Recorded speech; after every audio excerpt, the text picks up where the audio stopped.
Hey, this is Ming from agentsofspeech.com. Today we're going to talk about why your child keeps putting things into their mouths. Okay? The first reason is sensory issues, and I'm sure you've heard of this before. So children typically stop mouthing, that's the word for it. They stop mouthing at the latest 1.5 years old. There are studies that say that it stops earlier, and it's just that how children use to explore the world. Before the fingers get better, they start putting things in the mouth to like use it as a way to manipulate the item, right? They put it so that they can use things. And it's like as their fingers get better, their hands get better, fine motor gets better, they stop doing it because they can feel better with their hands, right? So there's a sensory issue going on. It might be, might not be, but you have to check. Some of the questions that we ask at the clinic and also online now, is there a problem with brushing your child's teeth, right?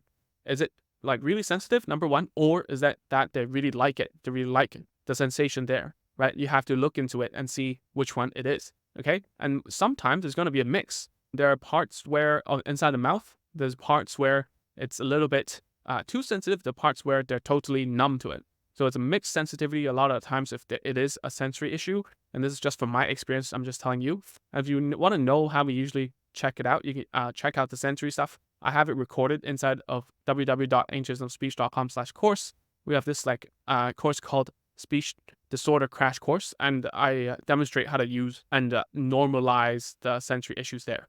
So you can try that and do it there, okay? Number two is that it's a habituated response. What does that mean? Is that they do something so much that it becomes a habit. So a lot of times, see people who like bite their nails. It happens so much because it's just a habit. It becomes subconscious that they're doing it. And that's my wife, by the way. She would bite her nails all the time. And then what we can do is to create a replacement for them, for her.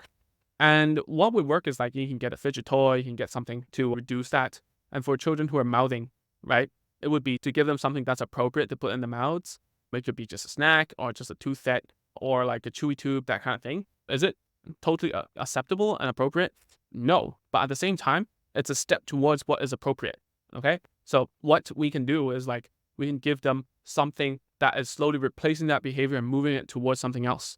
And replacement is the key word here because the need for the sensory, the need for doing something, that the routine and the habit to do something will never go away. So for instance, someone smokes, right? Why do they smoke? There's a lot of reasons why. It's not just like addiction or whatever. It's also stress related. And it's also because they want something to do and have no, I don't know what happens when people smoke. I'm just giving you an example. But then what I can tell you is that there's a step-by-step formula to getting rid of it is to have replacement behaviors like snacking on like some biscuits, having nicotine patches, having a meditation time.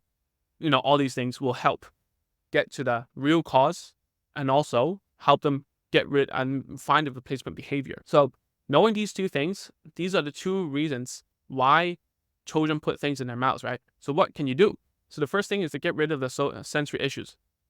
We call it desensitization or normalize or whatever you like to call it. You can follow the steps I talked about in our community and our courses. Check that out and try it out there, right? The second thing is like to think about how to reduce this habit. So back to the biting finger thing. My wife realized if she does her nails, she won't bite it anymore. That's just something that removes the ability of that. We're not going to shut your child's mouth, right? Because what happens when you do that, the behavior jumps to a different thing. So for my wife, it goes to like playing with her hair and biting the ends of her hair and stuff. So you have to remember, you stop a behavior, the behavior jumps into a different thing. So you have to give them a suitable replacement for that. And so my recommendation is to find something that's appropriate for them to put inside of the mouth.